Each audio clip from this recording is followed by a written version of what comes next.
So hello students, welcome to the another lecture of your solution chapter. So last class जो हमने आपका discuss किया था, आपका हम जस्ट स्टार्ट किए थे आपके एलिवेशन, आपका colligative property, next colligative property that is the elevation in what your boiling point, right? Elevation in boiling point. So जो लास्ट टू लास्ट क्लास हमने ये पढ़ा था कि जो नॉन आइडियल सोल्यूशन होते हैं वो होते हैं आपके दो टाइप के. बेसिकली वो जो कि नॉन आइडियल सोल्यूशन जो कि पॉजिटिव डेविएशन देते हैं वो आपके दो टाइप के होते हैं. एक होता है टाइप 1, दूसरा होता है टाइप 2. यही हमने पढ़ा था. एक पढ़ा था हमने टाइप 1 होता है, दूसरा होता है टाइप 2. हमने टाइप 1 का ग्राफ देखा था. वहाँ पर क्या होता है, वहाँ पे आपका जो टोटल प्रेशर होता है वो हमेशा आपका क्या होता है, लेस देन होता है दिस प्रेशर, पीबी के प्रेशर, राइट? जो भी यहाँ पर होगा आपका उससे एक से प्रेशर कम होता है, राइट? वही होता है. तो यहाँ पर आपका सॉल्यूट है तो बीपी के सॉल्यूट के प्रेशर से कम होता है. और टाइप ए क्या था कि कुछ कुछ पॉइंट पे ऐसे कुछ पॉइंट्स आएंगे जहाँ पर आपका जो टोटल प्रेशर है वो ग्रेटर होगा किससे, पीबी नॉट से. ठीक है, पीबी नॉट से ग्रेटर होगा. तो हमने ये दोनों चीज़ें पढ़ी थी. उसके बाद हम आपका नेक्स्ट चीज़ पढ़ रहे थे, that is what elevation in what boiling point. क्या पढ़ रहे थे हम आपका हाँ. और हम एक और चीज़ जो आपका टाइप 2 था, यही आपका क्या देता था, ये आपका देता था एजियोट्रॉपिक मिक्सचर. क्या देता था आपका, एजियोट्रॉपिक मिक्सचर्स देता था. ठीक है, तो इतनी बातें समझ में आ गई होंगी अच्छी तरीके से. Now will go to the next topic that is your the elevation in boiling point. Okay, elevation in boiling point. So elevation in boiling point हम पढ़ने वाले हैं. So in this elevation in boiling point ये आपकी second colligative property है. तो ये किस किस चीज़ पे डिपेंड करती है. एलिवेशन इन बॉइलिंग पॉइंट होता क्या है, उससे पहले एलिवेशन का मतलब समझते हैं. एलिवेशन मतलब बढ़ना. एलिवेटर बोलते हैं ना, जो ऊपर लेके जाती है.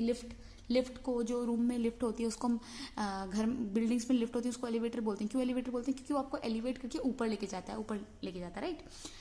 सो एलिवेशन इन बॉइलिंग पॉइंट मतलब बढ़ना, राइट? इंक्रीज होना बॉइलिंग पॉइंट. अब ये बॉइलिंग पॉइंट आपका इंक्रीज कैसे करता है, तो हमको इसके बारे में सोचना पड़ेगा. तो और ये कैसे कॉलिगेटिव प्रॉपर्टी है ये भी हम डिस्कस करेंगे. तो सबसे पहले मैं आपको एक जनरल आइडिया बताती हूँ. Okay, so you have to see this and you have to I will make you understand from this itself. देखिए, जैसे फॉर एग्जाम्पल आपका ये सॉल्यूशन है, राइट? ये आपका सॉल्यूशन है. अगर इस सॉल्यूशन में आप जब भी नॉन वॉलेटाइल सोल्यूट डालते हो, ठीक है, आपके पास ये सॉल्यूशन है, आप इस सॉल्यूशन में नॉन वॉलेटाइल सोल्यूट डालते हो. जब आप एक सॉल्यूशन में नॉन वॉलेटाइल सोल्यूट डालते हो तो क्या होता है, उसका वेपर जो प्रेशर होता है वो डिक्रीज कर जाता है. क्यों डिक्रीज कर जाता है, मैंने आपको लास्ट क्लास में भी एक्सप्लेन किया था. क्योंकि उसका वेपर प्रेशर इसलिए डिक्रीज कर जाता है क्योंकि आपका उसमें एक भी जैसे फॉर एग्जांपल मान लो अभी आप प्योर लिक्विड ले रखे हो, ए जो कि वेपर बना सकता है, लिक्विड ले रखे हो. दूसरे में आपने बी ले लिया, सॉल्यूट ले लिया. ठीक है, अब क्या है, अब जो आपका जो सॉल्यूशन बना उस पर क्या हो जाएगी, एक लेयर आ जाएगी. क्या आ जाएगी, एक लेयर्स जैसी आ जाएगी. ठीक है, एक लेयर्स आ जाएंगी. One minute, I will draw with an explain. Okay, जैसे फॉर एग्जांपल मान लो आपका ये सॉल्यूशन था. ठीक है, ये आपने प्योर लिक्विड ए ले लिया. ठीक है, इसमें ए के मॉलिक्यूल्स हो गए. ठीक है, ये हमने पढ़ा है, पैरे पे पढ़ रखा है, ए के मॉलिक्यूल्स हैं. अब इसको आप दूसरे सॉलिड के मॉलिक्यूल्स, मान लो इसमें बी है, ये सॉल्यूट है, नॉन वॉलेटाइल सॉल्यूट. ये सॉल्यूट है जो कि नॉन वॉलेटाइल है, जो कि वेपर नहीं बनाता. ये वो सॉल्यूट है नॉन वॉलेटाइल जो वेपर नहीं बनाता, वॉलेटाइल. ठीक है, नॉन वॉलेटाइल, ये नॉन वॉलेटाइल है. ये वॉलेटाइल लिक्विड के साथ ले रहे हैं. तो जब आपका सॉल्यूशन बनता है तो आपका क्या बनेगा, आपको पता है ऐसा सॉल्यूशन बन जाएगा कुछ आपका, राइट? आपका सॉल्यूशन बनेगा, उसमें क्या होंगे, आपके ए के मॉलिक्यूल्स भी होंगे, आपके पास बी के मॉलिक्यूल्स भी होंगे, आपके पास ए के भी होंगे, आपके पास बी के भी होंगे, राइट? ऐसा कुछ बनेगा आपका. तो यहाँ पर जो वेपर्स थे सिर्फ प्योर लिक्विड की वजह से वो ज़्यादा थे, क्योंकि सारे आपको पता है वेपर कौन बनाता है, वेपर बनता है, वेपर आपका बनता है एवापोरेशन से बनता है वेपर. एंड एवापोरेशन कौन करता है, एवापोरेशन करते हैं आपके surface molecule, right? Surface molecule. तो हमको इंटरनल बल्क मॉलिक्यूल से तो काम नहीं, हमको सरफेस मॉलिक्यूल से काम है. तो जैसे ही सॉल्यूशन में तो आपके सिर्फ ए ही थे, तो ए ही सरफेस पे भी थे तो ज़्यादा वेपर बना रहे थे. बट जब सॉल्यूशन में आपने नॉन वॉलेटाइल सॉल्यूट भी डाल दिया तो क्या हुआ, आपके सॉल्यूशन के ऊपर यहाँ पर आपके ए बी दोनों के मॉलिक्यूल्स आ गए. ठीक है, ए बी दोनों के मॉलिक्यूल्स आ गए. मतलब अब जो वेपर्स बन रही है वो ए की वजह से ही सिर्फ बन रही है, राइट? तो ए बी क्योंकि कवर कर रखा है, इस बी के नीचे ए है, वो ए यहाँ तक पहुँच नहीं रहा, राइट? तो मतलब आपको पता चल गया. जब भी हम, यही लिखा हुआ है यहाँ पर, जब भी हम कोई सॉल्यूशन में नॉन वोलेटाइल सॉल्यूट ऐड करते हैं उसका वेपर प्रेशर डिक्रीज करता है। मतलब जिस अमाउंट से वो वेपर्स बना रहा था, वेपर प्रेशर का मतलब क्या, देखो जिस अमाउंट से वेपर बना रहा था वही वेपर्स हुई तो प्रेशर क्रिएट करेगी, जितनी ज्यादा वेपर्स होंगी उतना ज्यादा प्रेशर क्रिएट होगा, राइट। तो सॉल्यूशन में जैसे आप नॉन वोलेटाइल सॉल्यूट डालते हो तो क्या होता है, आपका वेपर प्रेशर डिक्रीज कर जाता है, ठीक है। अब इस वेपर प्रेशर को डिक्रीज हो जाता है और मैंने यहाँ पर लिख दिया है बॉइलिंग पॉइंट इंक्रीज। अब ये बॉइलिंग पॉइंट इंक्रीज कैसे करता है, अब देखो फॉर एग्जांपल मान लो आपने, ये आपके सॉल्यूशन बन गया, यहाँ पर लिख देते हैं, ये आपका सॉल्यूशन है, ठीक है। ये ए के मॉलिक्यूल, ये बी के मॉलिक्यूल, ये ए के मॉलिक्यूल, ये बी के मॉलिक्यूल। अब ए के मॉलिक्यूल सिर्फ वेपर बना रहे हैं, सॉरी ए के मॉलिक्यूल सिर्फ वेपर बना, बी के मॉलिक्यूल तो कोई वेपर बना नहीं रहा है, ए के मॉलिक्यूल वेपर बना रहे हैं। इसके नीचे ए के मॉलिक्यूल हो सकते हैं, यहाँ बी हो सकता है, ऐसे हो सकता है ना। सॉल्यूशन में तो कोई रैंडम अरेंजमेंट, यहाँ पर ए हो सकता है, यहाँ पर बी हो सकता है, राइट, यहाँ पर ए हो सकता है, यहाँ पर बी हो सकता है। तो जो नीचे के ए मॉलिक्यूल्स हैं ये सब तो ऊपर आ ही नहीं रहे, तो इनकी वेपर्स तो आ ही नहीं रही। तो क्योंकि जब आपका वेपर प्रेशर डिक्रीज कर जाता है तो हम क्या करेंगे, अगर हम टेम्परेचर बढ़ा दें, टेम्परेचर अगर हम इंक्रीज कर दें, अगर हम टेम्परेचर इंक्रीज कर दें तो हम देखेंगे कि ये जो बी के मॉलिक्यूल्स हैं जो यहाँ पर बैठे हुए हैं एडमेंटली, तो इसमें जैसे हम आपका टेम्परेचर इंक्रीज करेंगे तो ये मॉलिक्यूल्स उबल उबल के हट जाएंगे इधर से, हट जाएंगे इधर से थोड़ा सा, फिर ए के मॉलिक्यूल्स थोड़ा ऊपर आ जाएंगे, फिर और वेपर क्रिएट होगा। मतलब आप जैसे ही टेम्परेचर डिक्रीज होता है तो आपको क्या करना पड़ेगा, आपको जैसे आपका वेपर प्रेशर डिक्रीज कर जाता है तो आप कैसे उसको कंपनसेट कर पाओगे, आप अगर टेम्परेचर इंक्रीज करोगे तो आपके ए के मॉलिक्यूल्स ऊपर सरफेस पे आ जाएंगे और वेपर मिलेगी। तो इसीलिए लिखा है जब भी हम सॉल्यूशन में आपका नॉन वोलेटाइल सॉल्यूट डालते हैं उसका वेपर प्रेशर क्या होता है, डिक्रीज कर जाता है। एंड उस चीज को इंक्रीज करने के लिए हमको क्या करना पड़ेगा, उस पर्टिकुलर थिंग को ठीक करने के लिए हमको बॉइलिंग पॉइंट की इंक्रीज करना पड़ेगा ताकि वेपर जो डिक्रीज हो रहा है उसको ठीक कर सकें, ठीक है। तो यही है, ये मैंने एक फ्लो चार्ट में समझाया, आपको समझ में आ गई होगी बात। अगर नहीं भी समझ आ गई तो आप अपने आप से वीडियो पॉज करके इसके पॉइंट्स बना सकते हैं एंड खुद लिख सकते हैं कि एक्चुअली क्या हो रहा है, ठीक है। इतनी बात समझ में आ गई, क्लियर है, okay. So now next what we are going to study, हम एक ग्राफ देखने वाले हैं, ठीक है। अब मैंने यहाँ पर लिख दिया बॉइलिंग पॉइंट, ठीक है, मैंने लिख दिया बॉइलिंग पॉइंट। सो आपके माइंड में एकदम से क्वेश्चन आ रहा होगा ये बॉइलिंग पॉइंट क्या होता है। अब आप बोलोगे बॉइलिंग पॉइंट तो वो टेम्परेचर है जहां पर आपका लिक्विड बॉयल हो जाता है, राइट, जहां पर आपका लिक्विड बॉयल हो जाता है, राइट। तो मैंने आपको पहले बॉइलिंग पॉइंट बता देती हूँ। बॉइलिंग पॉइंट जैसे फॉर एग्जाम्पल मान लो आपका ये लिक्विड है, ठीक है, एंड ये आपका सॉल्यूशन, इसके अंदर आपके मॉलिक्यूल्स है ए बी, मान लो जो भी सॉल्यूशन के ए बी ए ऐसे मॉलिक्यूल्स हैं। अब एक चीज जानो, ये कंटेनर है, ठीक है, कंटेनर के बाहर का प्रेशर कितना होता है, vapour pressure 1 atmospheric pressure, right, ideal तो 1 एटमॉस्फेरिक प्रेशर होता है बाहर। जैसे ही आपने देखा होगा, जैसे आप इसको गर्म करोगे कोई लिक्विड को, थोड़ा थोड़ा उसमें से धुआं निकलने लगता है, ठीक है, वेपर निकलने लगती है। वो वेपर इसके ऊपर सरफेस पे ही रहती है, क्या होती है, ऊपर सरफेस पे ही रहती है, ऊपर सरफेस पे रहती है। क्यों ऊपर सरफेस पे रहती है, इनिशियली जब गर्म होता है स्टार्टिंग में ही क्यों नहीं खोल के बाहर आ जाता है, राइट, क्योंकि जो वेपर्स होती है वो इसकी इसी सरफेस, कंटेनर की जो सरफेस इसमें रहती है।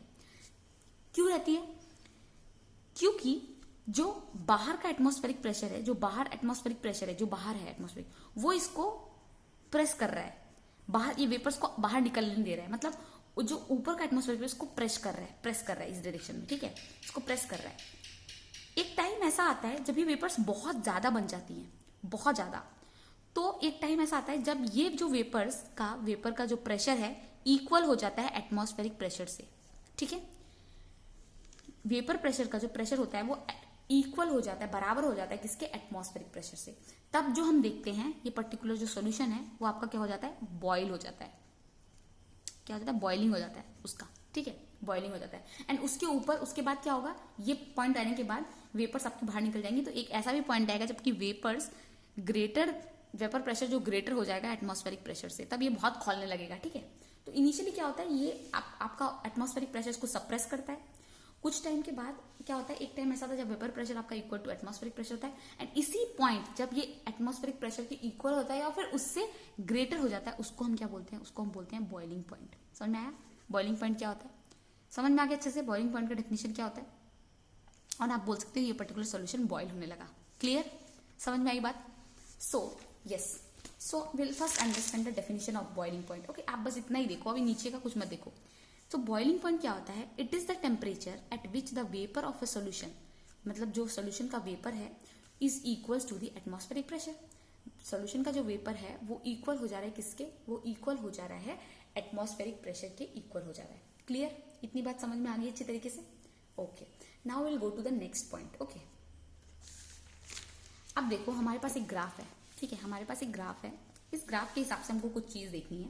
ये जैसे फॉर एग्जांपल ये ग्राफ क्या बता रहा है, ये ग्राफ हमने प्लॉट किया है आपका वेपर प्रेशर एंड टेम्परेचर के बीच में। किसके बीच में? वेपर प्रेशर और टेम्परेचर के बीच में हमने ग्राफ प्लॉट किया।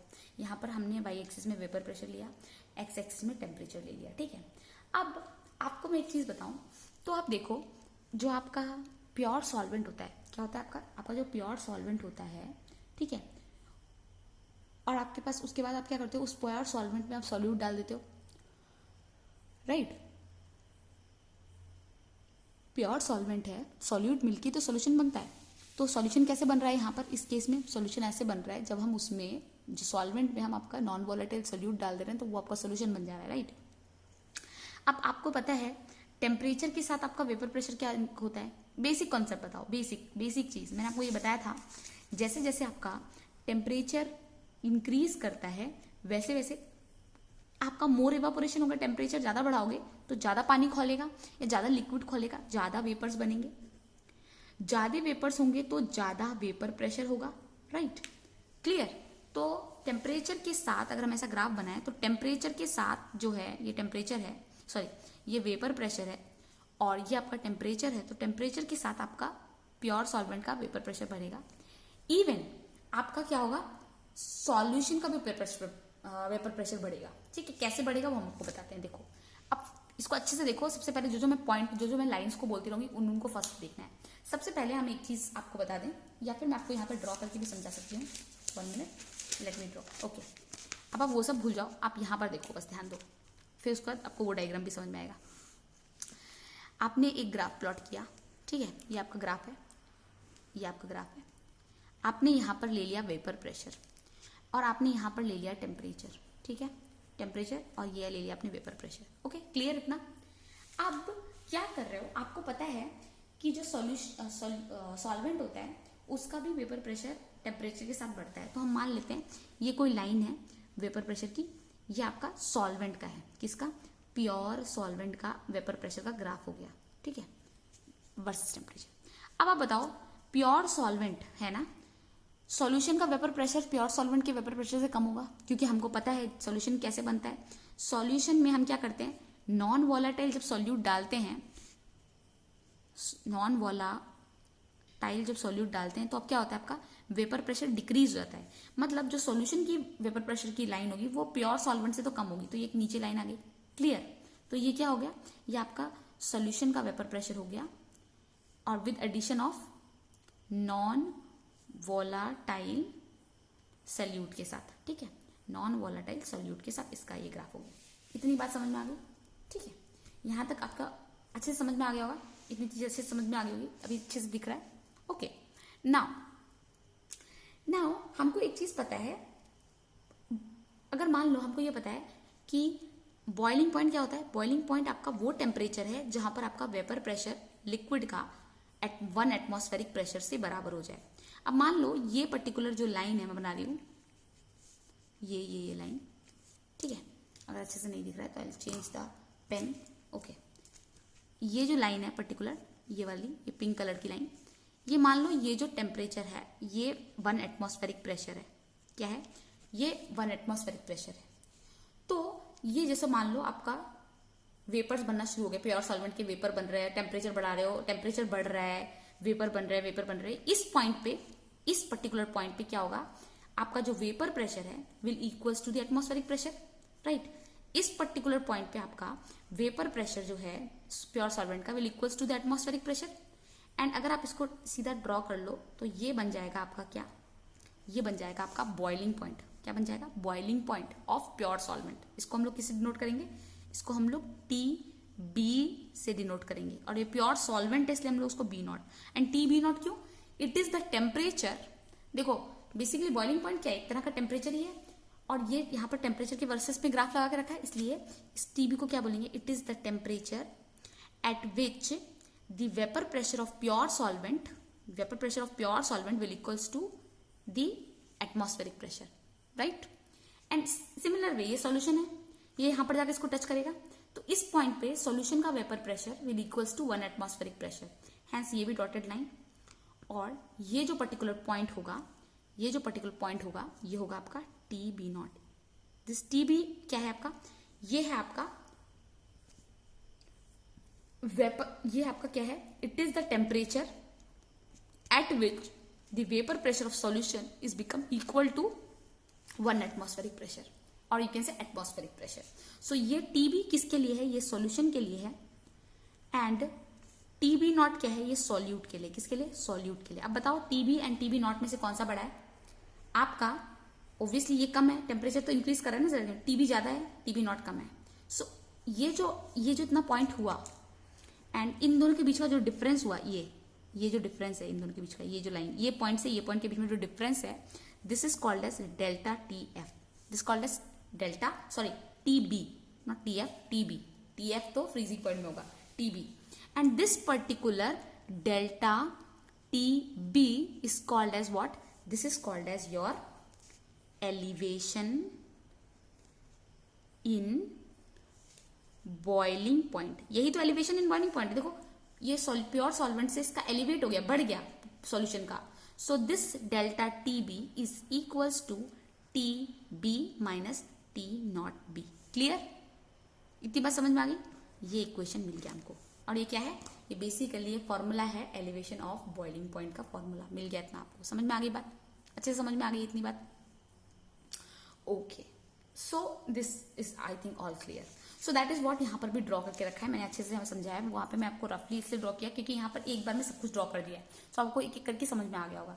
तो बेसिकली आपका वेपर प्रेशर का ग्राफ है, ये आपका टेम्परेचर वर्सेस ये आपकी सॉल्वेंट, प्योर सॉल्वेंट की लाइन है, ये आपका सॉल्यूशन। आपको पता है प्योर सॉल्वेंट का वेपर प्रेशर ज्यादा होगा, और जैसे ही उसमें आप सॉल्यूट, नॉन वॉलेटाइल सॉल्यूट डाल दोगे तो उसका वेपर प्रेशर डिक्रीज हो जाएगा, इसलिए हमने नीचे बनाई है इसकी लाइन, ठीक है। ये आपका 1 एटमॉस्फेरिक प्रेशर है, तो जैसे ही ये प्योर सॉल्वेंट की लाइन आपके 1 एटमॉस्फेरिक प्रेशर को टच करती है और उसके करस्पॉन्ड्स आपका जो टेम्परेचर आता है उसको हम क्या बोलते हैं, उस टेम्परेचर को हम बोलते हैं, वो टेम्परेचर है at which the vapour pressure of this pure solvent is equals to the vapour atmospheric pressure, or you can say this is called as the boiling point of pure solvent, and this particular point is called as the boiling point of solution, right? Boiling point, यही तो boiling point है. So this particular TB is the temperature at which the vapor pressure of the solution becomes equals to atmospheric pressure, and this particular point correspond to the temperature that is called as the boiling point also, ठीक है. और हमको ये formula मिल गया delta TB. सो ये जो था वो आपका टी नॉट बी था सॉल्वेंट के लिए, टीबी था आपका सॉल्यूशन के लिए. इन दोनों का डिफरेंस डेल्टा टीबी, जो कि एलिवेशन इन बॉइलिंग पॉइंट कहलाता है. यही तो एलिवेट हो रहा है, यहाँ से यहाँ तक जो इंक्रीज हो गया उसको एलिवेशन बोल रहे हैं. And this 1 minute.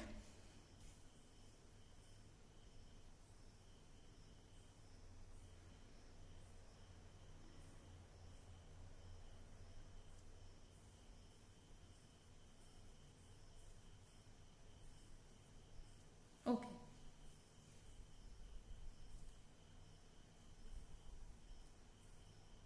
Okay. So yes. Okay. So इतना आपको अच्छे से समझ में आ गया होगा. हाँ, या. So this TB is equals to TB minus TB not. Okay, इतना समझ में आ गया. इतना तो ये है था इतना हमारा कंक्लूजन जो आपका एलिवेशन इन बॉइलिंग पॉइंट के बारे में था. ना एलिवेशन इन बॉइलिंग पॉइंट आपको एक चीज पता चल गई, सबसे इंपॉर्टेंट चीज. ये तो हमने पहले से डिस्कस कर लिया है कि आपका बॉइलिंग पॉइंट क्या होता है, तो हम इसको दोबारा नहीं पढ़ेंगे. हम यहाँ पे देखते हैं. हमको ये इक्वेशन मिल गया, delta TB is equals to TB minus TB nought, right. TB nought, ये क्या है वो भी आपको अच्छे से पता चल गया है.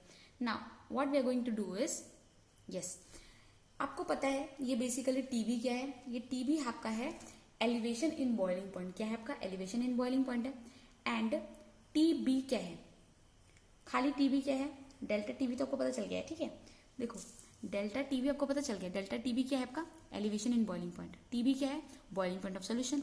TB not boiling point of pure solvent. और you can say the temperature at which the, ये भी बोल सकते हो टेम्परेचर एट विच क्या है आपका जो vapour pressure of this particular solute become equals to atmospheric pressure, ये भी बोल सकते हो। तो इतना लंबा बोलने की जरूरत नहीं है, आप इसको छोटे में भी बोलोगे तो काम चल जाएगा, ठीक है। इतना भी बोलोगे तो बात समझ में आनी चाहिए, बस उतना है इंपॉर्टेंट है। Now one more important things that we have to see here. ये हमको पता चल गया टीबी क्या है, boiling point of the solution. B nought है आपका boiling point of the solution, ये आपका सॉल्वेंट। एंड आपको एक चीज पता है दैट इज आपका टीबी जो बॉइलिंग पॉइंट ऑफ सॉल्यूशन है वो बड़ा है किससे, टीबी नॉट से, ठीक है। मतलब सॉल्वेंट से बड़ा है आपका, ठीक है, सॉल्यूशन का बॉइलिंग पॉइंट। अब ये तो हमारा रहा, हमने जो ग्राफ से देखा। एक्सपेरिमेंट्स जब हुए तो एक्सपेरिमेंटली कुछ साइंटिस्ट लोगों ने बताया एक्सपेरिमेंटल रिलेशनशिप, ठीक है। एक्सपेरिमेंटली उन्होंने पता किया है जो ये एलिवेशन इन बॉइलिंग पॉइंट है that is the delta TB is becomes proportional to M. What is this M? M is basically the molality. क्या है एम? एम आपका है बेसिकली मोलैलिटी, ओके, मोलैलिटी है एम जो बेसिकली। तो उन्होंने ये पता किया कि ये जो इक्वेशन है आपकी डेल्टा टीबी, ये basically is equals to your molality, okay, molality. And you know that what is the formula for molality? The formula for molality is the number of moles of solute. अब यहाँ पर कौन से solute use हो रहे हैं? सो हम यहाँ इस फॉर्मूले के लिए हम बोलेंगे the number of moles of non volatile solute. कौन सा solute? Non volatile solute divided by mass of the solvent in KG. किसके साथ डिवाइड कर रहे हैं? डिवाइड कर रहे हैं mass of the solvent in what, in KG, okay, clear? इतनी बात समझ में आ गई अच्छे से, mass of the solvent in KG. And now from this particular relationship हमको ये पता चलता है कि जो आपका डेल्टा टीबी है ये आपकी एक तरह की कॉलिगेटिव प्रॉपर्टी है। क्या है आपकी? ये एक तरह की कॉलिगेटिव प्रॉपर्टी है। Now you will ask how it is prove that it is colligative property. क्योंकि ये क्या है, ये डायरेक्टली प्रोपोर्शनल है number of mole of non volatile solute. मतलब सॉल्यूट, कॉलिगेटिव प्रॉपर्टी वो प्रॉपर्टी होती है जो डिपेंड करती है नंबर ऑफ सॉल्यूट पे, सॉल्यूट की प्रॉपर्टीज पे, particles, number of particles of solute, not independent of किस पे होती है? Independent of the how many number of moles are there, okay, sorry, depend नहीं करती कि उसका नेचर क्या है, बट डिपेंड करती है क्वांटिटी क्या है। क्वालिटी पे डिपेंड नहीं करती, क्वांटिटी, नंबर ऑफ सॉल्यूट पे डिपेंड करती है, नंबर ऑफ सॉल्यूट पार्टिकल्स पे डिपेंड करती है। तो यहाँ पर number of moles of non volatile solute दिया है, तो इसलिए ये प्रूफ कर रहा है यहाँ पर जो आपका डेल्टा टीबी है ये proportional to the number of moles of non volatile solute. And ये पर्टिकुलर स्टेटमेंट प्रूफ करता है that it is a colligative property. Now here it is a proportionality constant, right? ये प्रोपोर्शनलिटी कांस्टेंट है। इस proportionality constant को हटाने के लिए हम एक इस प्रोपोर्शनलिटी सिंबल को हटाने के लिए हम एक प्रोपोर्शनलिटी कांस्टेंट लेंगे that is equals to K B. क्या होगा? उसका नाम है के बी लेंगे हम, ठीक है, के बी एम, ठीक है। प्रोपोर्शनलिटी कांस्टेंट हट गया, सॉरी प्रोपोर्शनलिटी सिंबल हट गया, डायरेक्टली प्रोपोर्शनल सिंबल हट गया, और हमने के बी ले लिया। ये प्रोपोर्शनलिटी कांस्टेंट है जिसको हम कहते हैं मोलल एलिवेशन कांस्टेंट। क्या बोलते हैं? मोलल, क्योंकि मोलैलिटी है इसलिए मोलल एलिवेशन कांस्टेंट। क्या बोलते हैं? Molal elevation constant. और हम इसको एक और टर्म से बोलते हैं इब्यूलोस्कोपिक कांस्टेंट। क्या बोलते हैं? इब्यूलियोस्कोपिक कांस्टेंट, ओके। सो स्पेलिंग पे जाओ, मेनली प्रोनाउंसिएशन तो आप कुछ भी कर सकते हो। सो इब्यूलियोस्कोपिक कांस्टेंट है इसका नाम, ठीक है। इतनी बातें इतना तक अभी समझ में आ गया। नाउ आपको एक और चीज मैं बता दूं, जो ये केबी है, ये केबी मोस्ट ऑफ द क्वेश्चंस में आपको गिवन रहेगा, ठीक है। बहुत कम क्वेश्चन होंगे जहां पर आपको निकालने के लिए दिया जाएगा, पर मोस्टली आपका कोई भी क्वेश्चन के लिए आपको गिवन रहता है, ठीक है। मोस्टली क्वेश्चन के लिए गिवन रहता है आपका ये केबी जो है, ठीक है। दूसरी चीज ये है कि आपका जो केबी है ये सिर्फ डिपेंड करता है सॉल्वेंट पे, कुछ और सॉल्यूशन के पार्टिकल सॉल्यूट पे डिपेंड नहीं करता।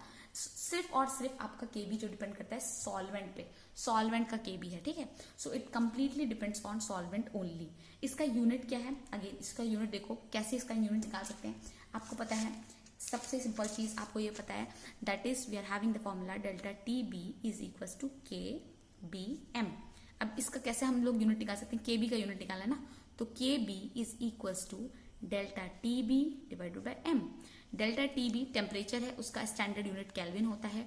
मोलैलिटी का क्या होता है? Number of moles of solute, मतलब number of moles of solute divided by solvent in KG, KG, right. तो केजी आपका क्या है? केजी होगा डिनोमिनेटर में, right. And number of moles का होता है moles, right. Number of moles का तो आपका यूनिट मोल्स होता है, ठीक है। तो इसका पूरा यूनिट हो गया टोटल केल्विन, ठीक है। इसको केल्विन लिख लो, केल्विन। और ये जो डिनोमिनेटर में केजी था, ये केजी ऊपर आ जाएगा, केजी, क्योंकि मास है ना, डिवाइडेड बाई डिनोमिनेटर में मोल्स है, तो ये यूनिट हो जाएगा। क्या यूनिट हो जाएगा? केल्विन केजी, ठीक है, ये यूनिट है, kelvin KG divided by moles, ठीक है, ये यूनिट हो गया। अब एक और क्वेश्चन आपके एग्जाम में बहुत पूछा जाता है, दैट इज व्हाट कि डिफाइंड 1 kb। आप 1 kb को डिफाइन करो, कैसे डिफाइन कर सकते हो 1 kb को, ठीक है। तो सबसे इंपॉर्टेंट चीज, आप 1 kb को कैसे डिफाइन करोगे, अभी जो मैंने आपको एक्सप्लेन किया उसी से आप थोड़ा दिमाग लगा सकते हो। तो आप 1 मिनट वीडियो को पॉज करके खुद भी दिमाग लगा के सोच सकते हो कि आप 1 kb को आखिरकार कैसे डिटरमाइन कर सकते हो, ठीक है। तो सबसे पहली चीज आपको डिटरमाइन करने के लिए सबसे पहले देखना है कि kb का फॉर्मूला क्या है, kb का फॉर्मूला हो कैसे सकता है, kb कैसे डिटरमाइन हो सकता है। अगर आपका, देखो आपको kb को डिटरमाइन करना है, ठीक है, kb इक्वल्स टू 1। अगर मान लो आपका जो ये है मोलैलिटी, ठीक है, मोलैलिटी अगर आपका 1 हो जाए, ठीक है, अगर आपका मोलैलिटी 1 हो जाए तो kb will equals to this elevation in boiling point. Clear हो रहा है क्या होगा kb? थोड़ा आइडिया मिला? अब हम इसको समझते हैं कि हम kb को कैसे डिफाइन करेंगे। तो अगर आपके ये एनसीईआरटी मतलब बोर्ड पॉइंट ऑफ व्यू में आपका क्या होता है, इस टाइप के क्वेश्चन बहुत आते हैं, हम यहाँ पे दिखाते हैं। देखो डिफाइन अगर आपको kb पूछा हुआ है तो सबसे पहले आपको kb का फॉर्मूला आपको पता है, दैट इज, ये आपको पता है, delta TB is equals to kb multiply m। If m is equals to 1, ऐसा लिख दो, kb is equals to delta TB, ठीक है, kb is equals to delta TB. ये इतना इक्वेशन आ गया। इसका मतलब फॉर 1 मोलर सोल्यूशन, क्या लिखा है, द मोलर, ये क्या है आपका, ये मोलर एलिवेशन कांस्टेंट है। So the molar elevation constant, जो molar elevation constant is equals to elevation in boiling point for a solution when molality of a solution is 1। क्या होगा? मोलैलिटी ऑफ सॉल्यूशन 1 हो जाएगा, ठीक है, समझ में आया। Molar elevation constant is equals to, okay, is equals to elevation in boiling point